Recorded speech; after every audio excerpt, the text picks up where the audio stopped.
I'm going to throw into chat this link. So it's in the chat, so you don't have to type it in, but it's there, so you'll have it.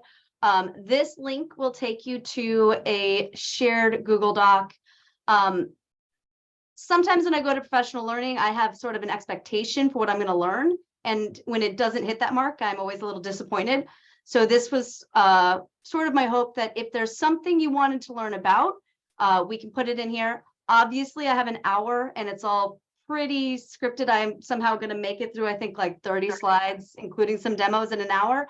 So chances are I won't be able to answer anything that you put in here, but I'm hoping that this will give us a chance to leverage Albert and Sean as our accessibility experts and panelists, because I know at the end of a webinar, the last thing I want to do is try to go through the chat to find the answers to my questions, but this will be in your shared with me Google Docs for the rest of time until you remove it. So if you find something that you want to ask about, you have some general topic, just highlight a cell. You can tell if someone's in it, and go ahead and put in what you're interested in. And then that's the place then that you can provide links to. You don't have to leave it up to Albert and Sean. So if you have another resource, you can share it as well. And if you have specific questions, you can put them into that other column. So really, I thought this is just a way for us to have a living document full of resources, and we can all be experts and really leverage our two accessibility experts. So good. It looks like we're all getting in there. I'll throw that into the chat occasionally in case people need it, but hopefully that will allow us to still use the chat, but in a way. Yes, I got you. There's that link again. So a little bit about the why for this. One, by law, we are required, if we're having an online course or any material, so that they are accessible. We are not supposed to wait until a student hands us an accommodation letter in order to accommodate whatever it is they need. So this is something we need to be doing by law now. And so that's sort of where I was thinking as I wrote this webinar and came up with these slides, sort of what do we need? And then this quote really resonated with me. And since I know we can't process what's on the screen and listen, I'll go ahead and read it to you. The one argument for accessibility that doesn't get made nearly often enough is how extraordinarily better it makes some people's lives. How many opportunities do we have to dramatically improve people's lives just by doing our job a little better? And so most of the things I'm going to be talking about today don't take a whole lot of time. They're things that if we're doing them, if we're building it into our course as we're creating an assignment or creating a page, they take just a couple of seconds. If we've already built something inaccessibly, much like this picture of a curb cut, it's going to take a lot more work to jackhammer up that sidewalk and put in a curb cut than if we had just done it at the beginning. So everything I'm presenting, just take in mind as you build forward, make sure that you're incorporating these accessibility pieces. And then speaking of curb cuts, the other reason I care so much about accessibility is a lot of these ideas help not just our students with accommodations, but everyone else as well. And curb cuts are one of those things I recognize the importance of as a able-bodied person, for somebody who needed that to get into a sidewalk, into a crosswalk. And it wasn't until I had a kid and had a stroller that I realized, oh crap, this is useful for me too. And I feel like there are a lot of accessibility considerations that help not just the students who need accommodations, but all of our students. And so as we make these changes, recognizing that we may not have a student in our class using a screen reader, but everything we're doing works for other students as well and is helpful for them. So a little roadmap of my plan for today. I'm going to talk about and focus on two big ideas: accessible images, accessible content, and then get into some other must-knows. But within each of these content areas, I'm going to go like very basic. Why do we need it? What is it? How do we do it? And then I'm going to get into the math specific, because I know as math instructors, we have different needs than other faculty when it comes to how do I describe a graph as opposed to just alt text for an image of a student sitting at a keyboard. So that's sort of my plan. So if that's not what you were hoping for, hopefully you're using this to ask some questions and get some help from Sean and Albert, and you can just tune me out. But let's just dive into it. So anyone want to take a shot in the chat or unmuting? It's fine. We can make it interactive. What is alt text? Just generically, what is alt text? We could ask one of our accessibility experts if we want to.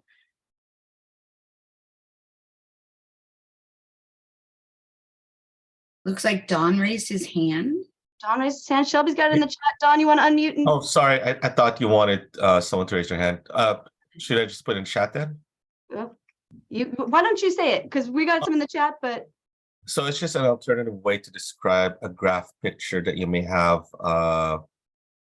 maybe for a quiz or maybe some visual representation that you have on your course. Perfect. So yeah, we have description of a picture, written description of an image. Why do we need this? What is the use of alt text? You can put it in the chat or unmute. I'm okay with it. I'll throw my words in. Yes, Suzanne. Well, I'm an alternative media specialist, and alt text is really designed for someone who can't see, so they can actually use a screen reader, and the text is there to describe an image typically, or something that isn't, they can't see it, so they have to get the description of what it is. Perfect. Yeah. So, and our students who are using screen readers can be our blind students, our students who are visually impaired, but also sometimes our people who are driving to work who just want to have that text read to them as they drive. I know a lot of my friends do that for like the news. They'll have the Apple screen reader enabled to just read through their news for them. But I also, Helen, and I think, is it Sasha, had put in there a thing that I've done a million times is when your images don't load, if you make that rookie mistake of copying, like physically copying a page from fall into your spring course, it looks beautiful to you as an instructor because you have access to both courses, and then your student goes into the spring course where they can only see spring and those images don't load for them. And so especially, I think a lot of us as faculty, to make the little accessibility guy happy, will sometimes toggle our images to decorative, right? In hopes that makes the accessibility guy happy, but then we don't have that sort of warning. Albert, were you gonna add something? Yes, I just want to add that images, if they're not decorations, they're intended to convey some meaning. So the author knows best what was that meaning and what people should pay attention to, because it might be like there was famous example some time ago with a NASA picture of the night sky, except that the NASA provided description that there are 5 galaxies and there is a black hole and everything. So someone who is just looking at that, if they're not professional, they wouldn't even realize why that picture was so special. And whoever is adding images, they know what message they intended to convey.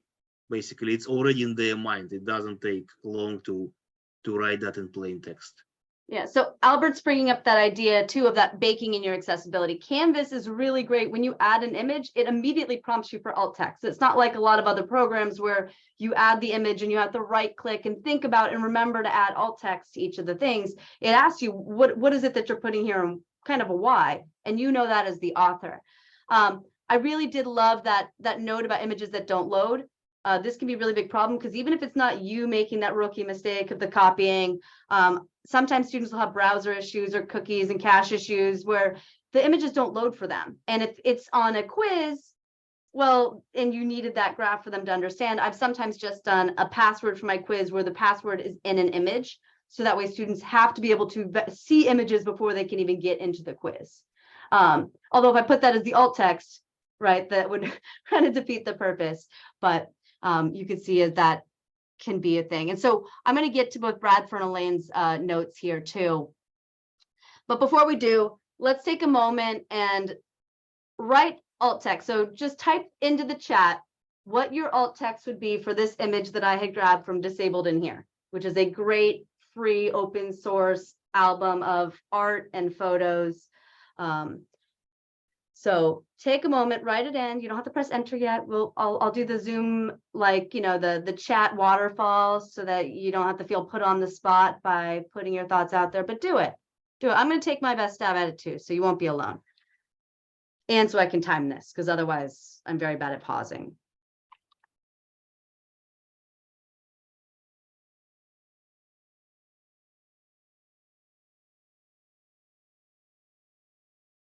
All right. If you're ready, let's go ahead and press enter. I like how Bob's like, well, it depends. I'm with you. I'm with you. Spoiler alert. Yeah, Dawn says it depends on contests. Yes. I like Lorraine Mann wearing an N95 mask. Yeah, and so some of us recognize that it was a person signing. Obviously, that is something a sighted person may even miss out on, right? Not realizing that that's what this particular image is of. I like that. We're giving more context. Joshua's adding a little bit of like backstory to this image, like that. But here's our tips. As Albert said, and as Bob sort of said, why am I using that image? Is the purpose here of my accessibility talk is because that person is signing, and therefore sort of a like reminder that captioning is an important idea. So I would make sure that I said something about signing.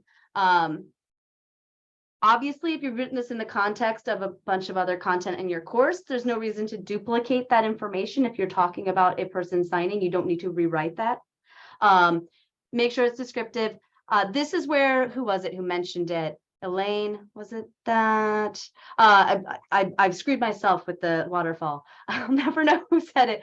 I will say Canvas's accessibility guide is very like anal retentive about this 120 characters. But sometimes, especially if we're describing something in math, it's just not, it's an impossible thing to meet. So just know that while Canvas might poo-poo what you're doing, it is okay to go over that 120 character limit. Some things to make sure that you pay attention to: we don't need to write image of. The screen reader will read that part. We'll say image of and then start describing what you've written in the alt text, and don't include those file extensions. And then if you are not already following Sean on YouTube, here's another follow for you. If you're on Twitter, Ally Awareness tweets out like once a day, one accessibility tip. Sometimes about alt text, sometimes about headings. It's really all over the place, but it's just sort of a great reminder, even when you've seen this stuff a lot, to get it, just a little reminder of something you should be doing. So how to add alt text, I mentioned in Canvas. I don't know if we need to go into this level of detail, but if I were to make a page, I'm just going to go ahead and create a page. Let's see. I have a play area. So I'll create a page, call it something. And this was called Students First. Oh, this is going to be, if I were my home computer, I would know exactly what images were in my downloads area. I'm on my office PC. So this is going to be an exciting moment when I add an image out of my office PC.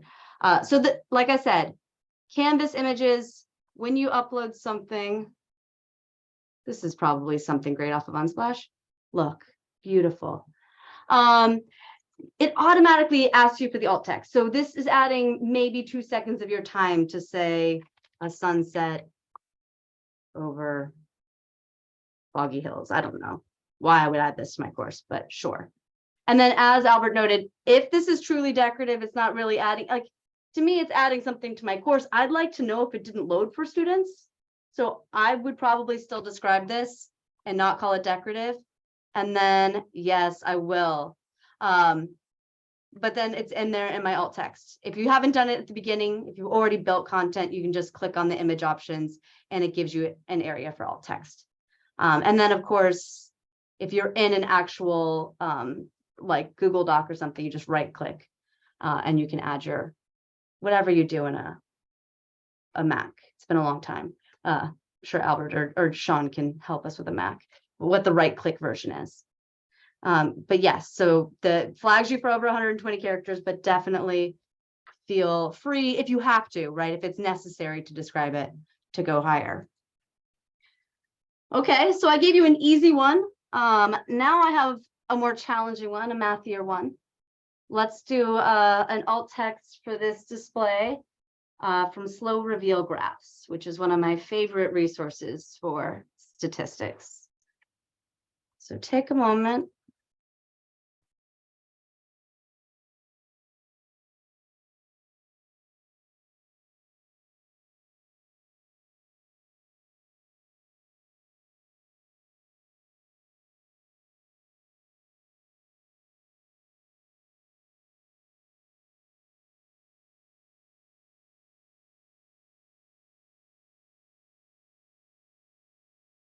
Ooh.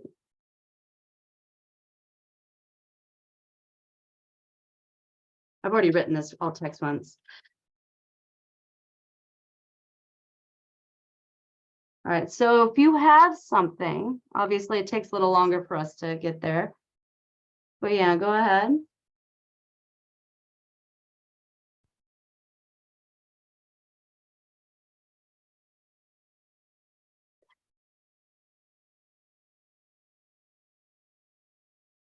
Oh, added the jitter. Totally forgot about that jitter. Beautiful. It's been a while since I jittered a plot. All right, so the nice thing about statistical graphs is there are a lot of resources on how to write alt text for them. One of my favorites is this article, Writing Alt Text for Data Viz, where this is the formula. The alt text is whatever type of chart, so describing what we're showing for the type of data. So we have a lot of this in there, a lot of box plots with jitter. We have the height versus position, and then sort of a reason for including the actual plot, which is sort of what Abigail is getting to. Why is this plot in our courses, right? Are we trying to show variability? Are we talking about center? It really depends on the context in which we're trying to use this particular plot. But you can see if we really got into it, we could spend way too many characters describing every nuance, the 5-number summary of each of these different positions, and everything else we could about this plot, when really, if we can make it as distinct as possible, what is it, what are we displaying, and what's the main takeaway? That's sort of our best practices for because remember, you can also describe this within the text too. It doesn't all have to be in the alt text. So you can describe those other pieces that you want inside of the text and the content of the page. So if you want to get into variability and talking about noticing those things, you could write that into the text and you don't need to rewrite it in the alt text. That's a great question, Abigail. And I kind of have an answer for you, and I don't necessarily know that it's a great one. But hopefully maybe Sean or Albert has, I think this is always, yes, like if there's a quiz based on it where I want them to have those takeaways, it's a lot harder for me to do. So in a regular math course, I think in stats, it's a little bit harder. Obviously I can give them the raw data. And so that's sometimes what I'll do is I'll link them straight to the raw data so they can make that plot if they want to using some sort of software so that it's not just on me and that one provided plot. I typically do that for anything I can, just because I think that's a good practice anyways. But for other graphs, one thing you can do is provide the Desmos link. Let me find my link. I'm so far behind here. There she is. So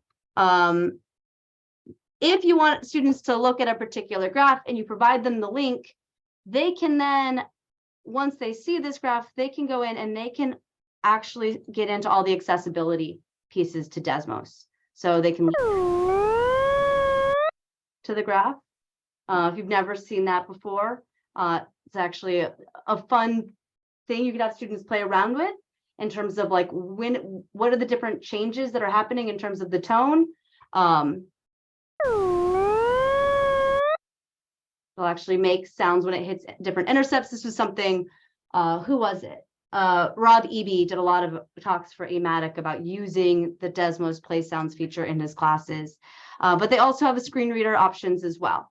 So this is one thing you can do. Of course, if your question is, hey, here's a picture, tell me what the graph is, they can actually find that, which is always sort of a challenge to I've done this. You can lock these graphs behind, like, so they can't see the parent function in the Desmos teacher activity builder, but it doesn't allow them to then have all the accessibility features. So Desmos is a many things. this is the Desmos graphing calculator, which has a lot of accessibility tools built into it. They're a free, really smart company that does a lot of good stuff. So, but that's what I do in my courses. If I have a picture of a graph, I'll typically link right out to the graph in Desmos. So if they want to, they can actually see it. So that's one thing you can do. Raw data, links to Desmos. You can describe pieces of the graph, right, without actually providing the graph too. Yes, they do some statistics graphs, not terribly well, but they do them. They have box plots, histograms. Yeah, so I could do a whole thing on Desmos. But they have great support. They do webinars all the time, and they have people who help all the time on Twitter as well. You would not want to watch me, not right now. But shoot me an email afterwards, and I'll be happy to show you some of the stuff I do with stats in Desmos. In terms of colors, I'm going to stick to thinking about images, but these are true for everything. High contrast is better, right? The accessibility guy will get mad. I can write a box plot. I'm just not, can't do it on the fly. I don't use it. I use other software for all of my stat stuff. But accessibility guy will warn you for actual text. If you have too low of a contrast in your colors, it will not warn you for your images. So there are a lot of resources where you can go and check that your color contrast is right. You can upload your image and it will tell you if your color contrast is strong enough. You can actually view it based on any sort of vision issue or color scheme. So you can actually see what your graph will look like to someone who has some version of color blindness. So those are all tools that I'll provide in the link to these slides afterwards. In fact, all of these are cribbed straight from, I have my students in my class. They have a assignment where they have to go find a graph, a statistical graph of some sort of display. They have to check to see if it has alt text. They have to check its accessibility in terms of colors. They have to check the statistical communication as well. So like, are the X and Y are the axes labeled? Is there a legend if necessary? Is there a title? And then they have to actually write alt text if it's not there. And 9 times out of 10, there is no alt text for any of these statistical graphs in articles. So they have to then go through that formula of, okay, I found a box plot of, and provide all that information, which is to me getting to the purpose of why I want them to be able to do with a graph. Tell me what it is, what is it displaying, and what does that mean? Takeaway. Yeah, so Bob, when I talk about the accessibility guide, there's like the basic accessibility guide, and then there's the add-on PreText. I'm talking about the basic accessibility guide because I feel like everybody has access to that guy. I'll show him later. We'll see. We'll see this guy who sits in the corner of your canvas mocking you when you've made a page that doesn't have alt text or your table is not like got a heading or whatever. So now I saw in the chat, we flew through writing math, best practices for writing math, right? And I know that my first thing I did when I was bringing over stuff online was screenshots. So much easier than retyping giant math proofs and all this good stuff. I was just like, let me throw a screenshot of this math in there. It's easier, right? But of course, not accessible. And so we should be using the math tool within Canvas. And so one of the questions was, can you give us easy ways to deal with that math tool? So if we're in Canvas, let me get rid of this image because it's humongous. There is the Canvas built-in math editor. It's fine. It has a WYSIWYG version where you can type things in like, okay, I need f of x equal to, let's do some sort of fraction, x plus 2 over x minus 3. And I can just toss that in, right? It's not a bad thing to work with. it works, but it's a little slow because you have to press a lot of buttons. And it only works in these particular places in the rich content editor when you have this gorgeous button. I've never had a problem, Eva, but no. The nice thing about Canvas, though, is you can throw math anywhere you want, any text box, even one that doesn't have a rich content editor. So if I wanted to throw this for some reason into my actual name of my page, I can just change it to edit directly in LaTeX or directly edit LaTeX. I can grab LaTeX, that, and all I have to do is use this little guy. You see this little guy? I have him later on. He looks like this, math. So you can just throw math in between those symbols and it will render MathJax in there. So I'm going to go ahead and see how this all works. I'm just going to save this really quick. Let's hope fingers crossed. Oh, there it is. So now in the heading of there's no reason I would ever want this in a heading, but in the heading of my actual page, we've got that beautiful math type. I can type this into rubrics. I can type this into student submission comments. My one word of warning is I have all of my students turn submission comments on because I do so much back and forth with them.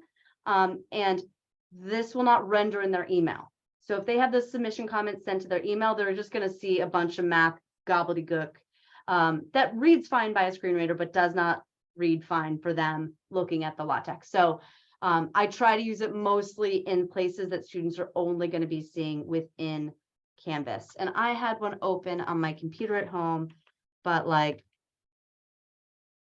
you just Google LaTeX math editor, you can find lots of things where you can go ahead and make your equations elsewhere, and then it'll give you the LaTeX. Now, that being said, there's no reason, I mean, this is accessible because it will read that math to them, and it knows what the math is. It knows and it does recognize almost all math. I have not run into any problems with any math commands it hasn't taken. There are some things it doesn't do very well, like arrays, right? Like if you want to do a matrix, I remember getting into trouble there, but it's been a while since I've tried to type a matrix into Canvas. I'm teaching calc and stats, and I don't have any reason to play with matrices. Do we have a question? Yes, Kelly, there is one. Oh, maybe not. Okay. Went away. I'm so sorry. I forgot to turn my sound on. Just very quickly, just to confirm, if we use this approach to type any formula, there is no need for alt text? No, because it has the alt text built in, right? I mean, that's... Well, maybe when I built my course about a year ago, every equation I built this way was marked as requiring accessibility check. Like it Let me was help. wrong, and it was driving me nuts. Yeah, so real quick, Canvas has changed, especially in the last year. It used to be that when you entered an equation into Canvas, it was inserted as an image and it would put the alt text as the LaTeX description. Here's what happened now. It's awesome. They finally listened to feedback and they implemented MathJax on the back end. So the best way I could describe it is, think of it like we're creating some sausage or something. So any meat you put in is going to come out as MathML rendered through Canvas. So your sausage that's coming out is all formatted in MathML. And what's nice about the new equation editor, or I say new, is you have multiple methods to insert your math, including LaTeX. And in some cases, I've been able to enter MathML, but it does require a little more of HTML knowledge to insert MathML directly. So with that said, the reason you don't need alternate text is because now it is a live object on the page and not an image, which used to be, up to even a year ago, the default method that Canvas would insert math equations. So you're not crazy, you're not wrong. It used to be like that, and they've updated, thank goodness. So Sean, it means I need to go back and in every instance of having an equation with the old method of providing alt text, which was marking me wrong because my formulas were too long, I have to get in there and remove alt text, or it's done already for me? That's a great question. I've heard of some instances where we had an issue with marking images as decorative and not when Canvas was updated. So I don't know. I don't have a direct answer for you. I would go check out one of your pages. It could be that you simply need to maybe make a simple edit, like delete a letter and add a letter and resave the page, and it might render the math appropriately, but I don't know. You might have to reinsert the math. I truly don't know. Hey, Kelly, I may have found that question Cheryl was referring to. Bradford asks, does the Canvas math editor recognize all LaTeX math commands? It seems that maybe it might be more limited. He uses Word's math editor, which is okay, but tedious. So I will say that I find it less tedious than Word. Like I said, the one thing I remember getting into trouble with back in the day was matrices, because that array was sort of a different beast than like most of the math type, but I have not found anything I can't do so far. Whether or not that's, and I was going to say the next thing I'm going to show you beyond the equation editor. So if you're not an equation editor person, I totally get it. There are a lot of really beautiful Creative Commons books out there with a bunch of math. So if you're building content, you can grab pre-done LaTeX from someone else's book. So unfortunately, like the OpenStax books, they use that MathML, which Sean is fancier than me. I don't know how to mess around with HTML to make that thing actually show up in my course. Maybe one day I will follow Sean on YouTube and he will do a video on that. But for me, I go to something like the PreText authors have beautiful textbooks. And if I want to look at something, let's look at derivatives analytically. Once it renders, there we go. I can grab anything on their page by just coming here and right clicking on whatever math I see. I can just say copy to clipboard, text commands, and then I can come into my course and say, okay, well, let's go ahead and add that. I don't want to have to write text myself because that takes a lot of work. So let me just come in here and copy paste their stuff. And now I have all of their work in my course if I wanted to bring in something that was already pre-made. And theirs is all Creative Commons license, so I'm not stealing anything, right? It is all remix, reuse. And if I just want to use that as a template, right? If there's something I don't know how to do really easily in LaTeX, I can just use this as a template and start editing from there. So that's one thing I do. Even like Paul's online notes, if you've used that for calculus and all of his stuff, most of the time, if you find anything that's using MathJax on the back end on the internet, you can usually right click on it and see whatever, not always, but you can see what the LaTeX is behind the scenes and then grab it so that you can at least see if it renders within Canvas without spending 20 minutes trying to make a matrix come in. That's probably what I would do if we weren't on a time crunch to get out of here by 3 and respecting your time. I would do that. I have never tried the free version of MathType. I do everything. I started building stuff elsewhere and decided that Canvas's accessibility and the fact my students could get to it was the easiest thing for me. And so rather than build things in 2 places, everything in my courses is Canvas as like the main place. And I use that Canvas math editor. And a whole lot of stuff cribbed from like these TBIL calculus folks, because they're amazing. Speaking of the TBIL calculus, because, I just like telling people other things that aren't anything related to accessibility. Those same lovely humans, they made an exercise bank, and there are exercise banks made up for a number of courses through this Check It system, where you can go ahead, say we just looked at limits analytically. You can see the LaTeX for all of this, bring it into your course.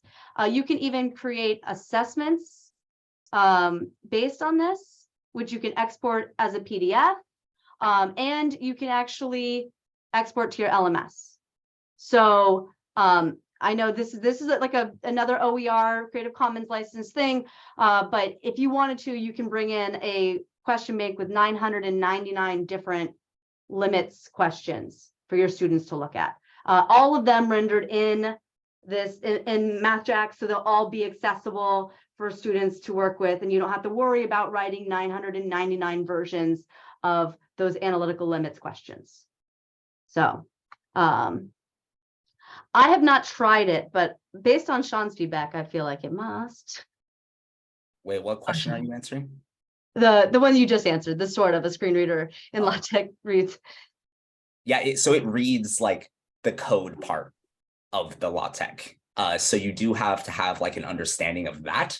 And there is a nuance to it, but it does, the benefit of it coming through the screen reader is that it goes in the right order, which is like the big part of it for the accessibility side. Sorry, keep. I'm just like jealous of your all's ability. Aha, I figured out how to reply. I have not apparently been on Zoom. This is the first semester not teaching on Zoom in forever. So I was busy trying to figure out this new Zoom feature of replying directly to a person. I'm very excited. Major updates in there, yeah. I'm like, all I got is this thing where it like recognizes my hand up. That's the only one I've played with. All right. So that was a little bit unaccessible content. I of course had to tell you about the TBAL guys, because I do think any of those PreText books, and there's a ton of them, really nice Creative Commons licensed stuff to use, especially in contrast to OpenStax, and just that you can actually borrow the LaTeX into your course if you want to use it in Canvas. The other thing is, like I said, those check it question banks are a huge time saver if you're going to do something like standards-based grading and you want your students to be able to reassess on stuff, and you don't want to spend the next 20 years writing questions in the math editor in Canvas or wherever it may be. So let's move on to headings in terms of our accessible content. I've already shared something with headings. I am a headings just fan, because I love to be able to quickly and easily navigate a document. So you can see I used headings here in our little shared notes, which I guess I should probably link again with a worse link, but it's fine. Boom. So that way you could jump straight to, if somebody wanted to take, oh, look at that. You guys are amazing. You're taking notes. You're like the best students ever. Sometimes teachers are the worst students, but you guys are the best. Or you can jump back up to a different spot. So for me, someone who's not using the screen reader, still an incredibly useful tool to have. They also let me know when I'm looking at a page of content, sort of the structure of that content, right? So I've already said this. I can't ask you, because I got excited and I said it. I forgot about my screens. So for someone using a screen reader, this will allow them to jump to a particular part of the page. If you do not use headings, and I mean headings that are actually formatted as headings, and I'll show you that in 1 second, they don't have this ability, right? A sighted reader can still see you, oh, I use giant size 14, so that's like the title, and then this is the next thing. But someone using a screen reader can't navigate through your page the same way a sighted user would, just looking at the different sort of subtitles and titles and header 1, header 2, all that good stuff. Like I said, visual cues for organization along your course. So some lovely tips for headings. Always headings, I mean, they're your structure of your course. If you wrote an outline to a page in your course, that's what the heading should look like. Anything with an equal or higher length is a new section. So if I'm writing down, derivative rules, and then I have product rule, quotient rule is going to have that same level of heading as product rule to me, right? Now, examples of the product rule might be a subheading of product rule.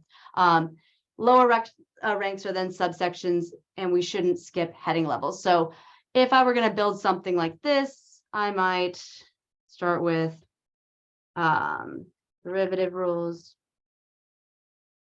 And you'll note there's a nice little drop down to choose heading. Heading 1 is the title of your page in Canvas. So heading 2 is the next section. And then if you were going to say something like product rule, that is a derivative rule. So I'd probably make that heading 3. And then I might have something like, examples, resources, and then quotient rule with the same thing. So my examples and resources would be at heading 4 level. And then my quotient rule would be again a heading 3, because it's the same level as product rule. It's just a different rule for differentiation. And then of course I'd have content here. So that, I mean, I think the biggest thing for me when I first learned about headings is I was very visually like, heading 2 is ugly. It's humongous. No one should ever use heading 2. It's so big on the page. Look at it. It's horrible. And I finally was like, you know, read some stuff about accessibility. I was like, okay, I have to use heading 2. I'm going to get over how huge and ugly it is. It's really not that bad. But I think that was one of my main takeaways. And yes, they're useful for so many different readings. Did you know you So- can change the way they look? I can. I know. I've taken some courses where and I just am like, I feel like it adds to the cognitive load of like dealing, especially because people get real fancy with those heading styles. My complaint is you can't do it course wide. You have to do it on every individual page. And yeah, I see some head nodding. That's like the worst part. Yeah, whereas I'm like, in Google Docs, I'm like, these are my 2 fonts. These are the sizes. You're going to live like this forever, Google. And it knows that those are my fonts. It's Poppins and Didactic Gothic or whatever's in that shared doc. I'm a font snob. But Canvas is the one place where I just let it live. But yes, so instead of having to change it in every page, as Sean pointed out, just stick with the defaults.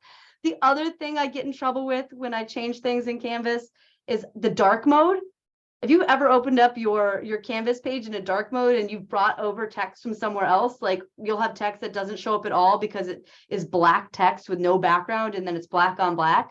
So I just actually was over a student's shoulder today and saw he was in dark mode in Canvas. And I was like, please let me know if you ever find anything in my course that does that. I know you can like highlight it and see it, but I need to know because I am not going through all of my pages in dark mode, though I should. I really should. Does that preserve the headings if you create a page in Word and copy and paste into Canvas? Sometimes. Sometimes. Okay. I was like, Depends on the version of Word and Okay. your browser. But I've had it work occasionally and then other times not. But yeah, test it first. I was like, because I know I've tried it with the Google Doc and it's failed miserably. And I'm just like, at this point, I might as well just build it in Canvas. I don't know why I tried to build it as a Google Doc and then bring it into Canvas. It was a terrible life choice. But all right, headings. So we already saw how to add headings, same in other platforms. That's it. And then you got the tags in HTML. So within Canvas, it stops at heading 4. But I guess if you wanted to jump into the HTML of a page for some reason, you really hated your life. I'm in the HTML of every page and I don't know why. You could add heading 5 and 6 if you wanted to. So I already showed you this because I got excited earlier. Don't go past 6. I don't know why you would ever need that. Like with the chunking rule of the CVC OEI rubric, why would you ever have that many? That doesn't seem like a necessary thing. Oh, I just love CD design tools. But anyways, anywhere you want, you can type math. Like I said, I do this all the time in submission comments. The only thing is you can't see it render before you press submit. So I've sometimes been like, delete, let me rewrite that thing because I left off one bracket in there. All right. All right. So some other, we only got 15 minutes, so we'll just go quick through some other accessibility. I did well on time, I gotta say. I'm proud of myself. Other accessibility things to chat about. Lists, if you haven't had this, told to you before, only use number lists for things that indicate a sequence or steps. I actually had this originally in like a cute little formatted thing where it was like number 1 list, number 2, and I was like, this is actually wrong. There's no ordering to lists and then the next thing I'm talking about. So I'll just make them their own pages. We got tables, they're coming up. Because yeah, it was lists, tables, and then whatever the heck is next. So don't use number lists unless there's actually a reason for the numbering. Make sure that when you're adding those numbered lists in Canvas that you are actually using, right? So if I was going to do some examples here, using the little drop down to add the numbers, don't just doing a 1 dot and making your own. I know we got used to doing that because Word doesn't let us do things how we want, I think. And so we're so used to like fighting against Microsoft products that we're still like wanting that level of control and everything else. So yes, use those two. Tables.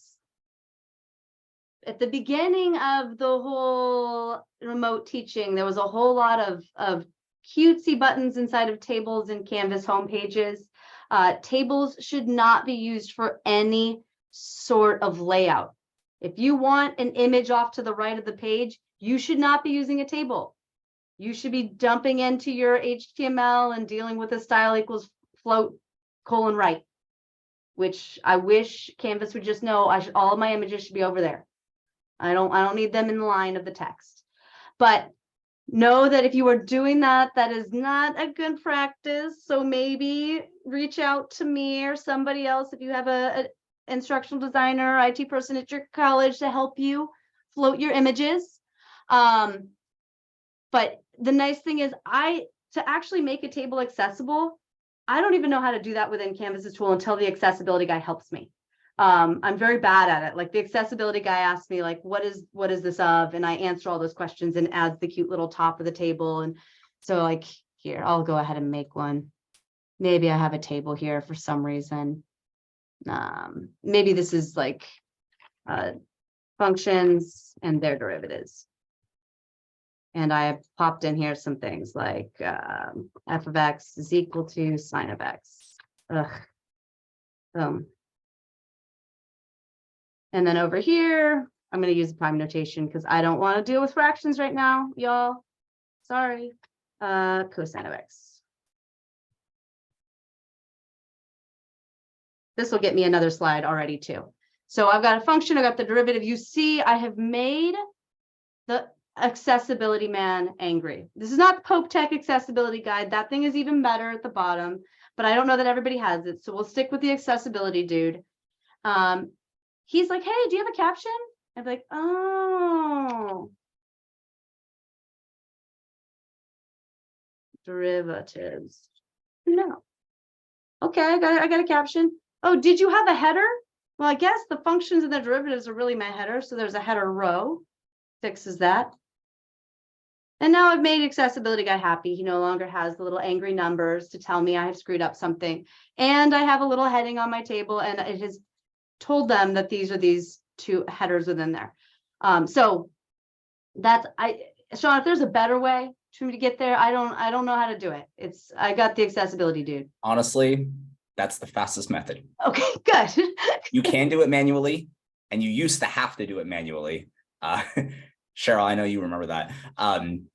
Yeah, so you use the accessibility guide checker, and that is the fastest route. Perfect. Yes. This is like every time I put a table into a Google Doc or something, I'm just like, yeah, I give up. Like I've like spent 10 minutes on Google and that's because Google Docs actually lack important accessibility features like table headings. And yet I shared one at the beginning of this accessibility talk. All right.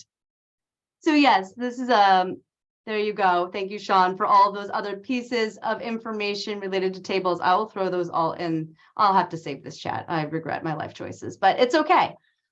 Yes, don't use the layout. Don't split or merge cells if possible. I know that those are cute for formatting issues a lot of the times, but not great for accessibility. Do not work well for screen readers. So if you can avoid it, avoid it. I mean, in general, it takes more work to merge two cells and do all that stuff anyways, especially in Canvas. Yeah, if you're merging cells in Canvas, you get an award and a slap on the wrist, apparently. But there you go. The other thing to talk about is descriptive links. I wish everyone who sent email at my college had this, right? In general, screen readers will read out the entire URL. So what we should be doing is replacing them with a description of where the link will take the student. So this is actually stolen from @ONE's accessibility course, but this is a link to a screen reader demo. So if I were going to put this into my course, this is the most bananas page, but it's okay.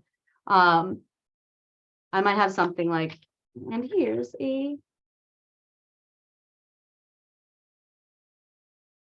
boom, and then add that link. Boom. Couple of things to keep in mind. There's no reason to write any of the, did I leave any of that? No, I did not.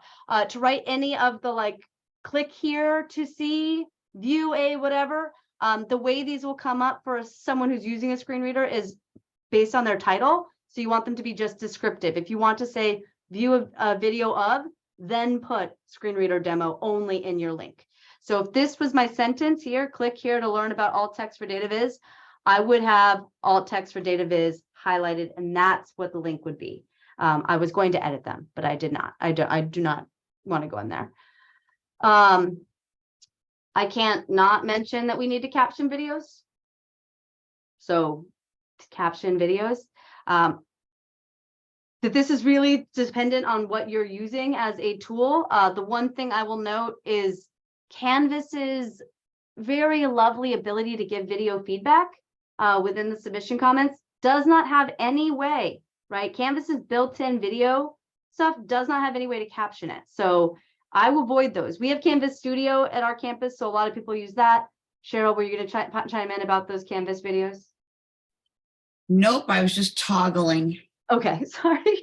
I'm too observant of the window of faces.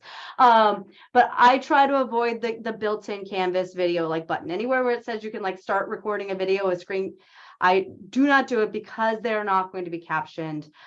Instead, I make a YouTube video and then send my students an inaccessible link, because that's the only way they can get a link in the submission comment. So really, that's the best way. And yes, YouTube does a really great job of captioning as a default. So there's not a whole lot of edits to do, honestly. But there's, I mean, I know Canvas Studio, if you have that too, also does a great job of captioning. A lot of the auto captioning has gotten really good. So caption videos. And all that to say also, all of this is about like universal design for learning too. Like you have content on the page, images and video. If you have all of that, students have everything available to them that they're going to need. I personally will not watch videos without captions. I don't know what is, I hate videos in general and watching them, which is ironic considering I'm doing a webinar on video in your classes in 2 weeks.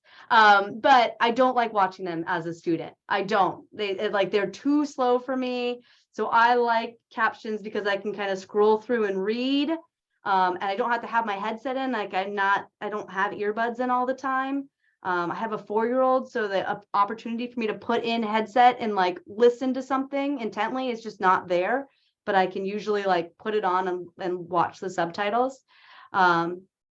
It's okay. It's all right. I was surprised. I've done a lot of the autos. I mean, I usually have to go in and change a couple of things in terms of those. Yes, and even if your stuff is optional, make it accessible. If you want to, find students who are willing to like caption your videos as an assignment, right? If you have the ability to add that as like something they can do as a project for the course, right? A lot of my stuff is renewable assignments where my students are creating or helping create the content for the course in the future. And so I will have them creating solution guides or captioning a video to have the appropriate vocabulary. Shows some skill, right? It shows their understanding of the topic. And you can do the community edited captions too in YouTube if that's what you're using. I think I'm almost done. Yes, we talked about accessibility, man. That was the thing I was trying to be when I was talking about it. There are more. PreText is really, really nice for accessibility checking. But this is just a quick little like PreText you have to click on. So you have to actually think about it. The accessibility guy yells at you immediately if you've forgotten alt text somewhere, or you have a table, or you skipped a heading level, you have a color contrast issue. So the most basic stuff, it'll just flag you right away so you know. And that's, yeah, with 4 minutes to spare, that's it. That was amazing. My head's going like this a little. Sorry. I'm trying to see all the questions and make sure we don't miss anything. Let's see. And I'm trying. I'm falling a little behind. Yeah, Sean, you were doing an Sean, amazing you're job doing in the great. chat. You were doing great. Hey, I've got one that's math oriented. So Okay. Thank you for this. All very good. Now, what happens when you're interacting with students? Maybe you even do some live sessions where you're working through problems and students are helping each other. But Not just me, right? Nope. Yeah, I lost him too. He That has was that perfect issue. timing. Friday afternoons, he has that issue sometimes. But you know where he was headed, like. No, what- I don't. Oh, I do. So Okay. when you're, especially when you're doing it like either live or asynchronously, what issues do you come up with students when you're trying to make that on the fly accessible? Or how do you approach that? So in terms of like, I have physical classes and classes on Zoom. I would say those are a lot harder, right? Because if I'm writing, I tend to do a lot of like, you cannot render math, you cannot write LaTeX math, accessible math in the amount of time that you like to talk through a lecture. So to me, that's when I have both, right? It's I'm gonna do a screencast of my whatever Jamboard, whatever my screenwriting thing is, my whiteboard, which I can record and I can like then have and post, but I will typically rewrite that in a page for my students so they have those worked examples also. So it's like if you can't keep up with it in that moment, you need more, they have that separately. So I give my students pretty much, I do too much work. I give my students everything in like every format. So I'm like, here's a video of me walking through your quiz. Here's all of the LaTeX, me writing out every possible step and all the reasoning and 4 different ways to solve the problem. I think to add something to it, a technique is to also say the numbers or the technique that you are writing. So sometimes during lecture, it's really easy to get carried away and maybe not talk for a couple of minutes while you write the whole equation out. For accessibility in mind, for all types of different disabilities, you would speak all of that out loud. Additionally, you try to avoid the use of site-based words like over here and over there. And instead, you would be direct. So if I was giving examples on how to apply a header in Microsoft Word, I would say, select the home ribbon, and then under the styles selection, select heading level 1, something like that. Just adding in. Love it, Sean. Until they don't know what home ribbon means. Well, yeah, What? fair point. As somebody who once taught Excel to college students and said, click in the cell one, and then it was. I'm not even completely sure it's the ribbon. I call it home tab sometimes or home ribbon. Yeah, I don't know. They changed their mind.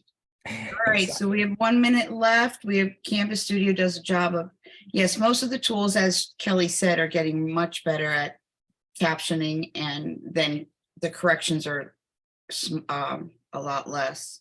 And Bob's back. Sean, did you see Abigail's question about is the OneNote text to math option accessible? Do you happen to know that? Okay. I don't. Does anyone on our team? I know there's a couple other people from the Accessibility Center. I have not used that specific tool, so I can't speak to it. I was just curious, since the in real time question was coming up as something that you can write it out on OneNote and then later go back and quickly highlight it in text to math. And I will say that I have recently seen some cutting edge software. I can't name anything, but there is some interesting AI out there that can help possibly down the line convert handwritten math a little better. Anyways. That would be awesome. And on that note, it's not there yet. I would love to thank Kelly, Sean, and Albert for joining us today. We could go on forever and forever. And if you have any questions, you can always send them to just Cheryl Chapman at cvc.edu or support@cvc.edu. And so I hope you all have a great weekend. Stay warm if you're in the cold, and stay cool if you're in the warm. Have a great weekend. Bye. Thank you. Thank y'all. Great job, Kelly. Thank you Thanks, for having Sean. me. Oh, always Sean. Thank you, Cheryl. And Albert, wherever you went on my screen. I don't Yes, see Albert was active in the chat too.